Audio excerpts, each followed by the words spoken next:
Mobile financial service নগদের জন্য বিদেশি বিনিয়োগ আনতে চান সংসদ সদস্য ব্যারিস্টার মীর আহমদ বিন কাশেম আরমান। বাংলাদেশ ব্যাংকের অনুমোদন নিতে মঙ্গলবার গভর্নরের সাথে সাক্ষাৎ করেন তিনি। বৈঠক শেষে সাংবাদিকদের বলেন, একটি বহুজাতিক কোম্পানি নগদে বিনিয়োগ করতে আগ্রহ প্রকাশ করেছে। বাংলাদেশ ব্যাংকের অনুমোদন পেলে স্থানীয় এজেন্ট হিসেবে কাজ করার আগ্রহ প্রকাশ করেন ব্যারিস্টার আরমান।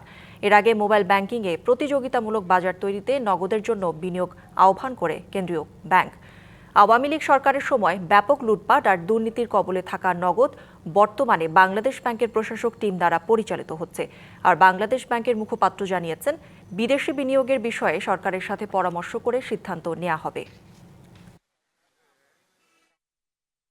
আমি বেশ কিছু বহুজাতিক বিনিয়োগকারী সংস্থার স্থানীয় সমন্বয়ক হিসেবে কাজ করছি। আমার যারা ক্লায়েন্ট তারা বাংলাদেশের ডিজিটাল ব্যাংকিং সেক্টরে বিনিয়োগ করতে আগ্রহী। আমরা নগদের অডিট করার অনুমতি চাচ্ছি, যাতে এখানে কি বিনিয়োগ মুনাফাজনক হবে কিনা সেটা নির্ণয় করার জন্য। নগদের ব্যাপারে নতুন সরকারের নীতি কী হবে সেটা এখনও সিদ্ধান্ত হয়নি। জনগণের স্বার্থেই নগদটা টিকে থাকা দরকার। এখানে অনেক ধরনের অনিয়ম ঘটেছে, সেগুলো আইনগত বিষয়। যদি নগদটাকে শক্ত ভিত্তির উপর দাঁড় করাতে চাই, তবে এখানে হিউজ ইনভেস্টমেন্ট দরকার, এবং সেই ইনভেস্টমেন্ট লোকাল হলেও অসুবিধা নেই, ফরেন হলেও অসুবিধা নেই। আমরা কিছুদিন অপেক্ষা করি, দেখি যে রাষ্ট্রের কোনো কনসার্ন মিনিস্ট্রি থেকে এই ব্যাপারে কোনো নির্দেশনা আসে কিনা।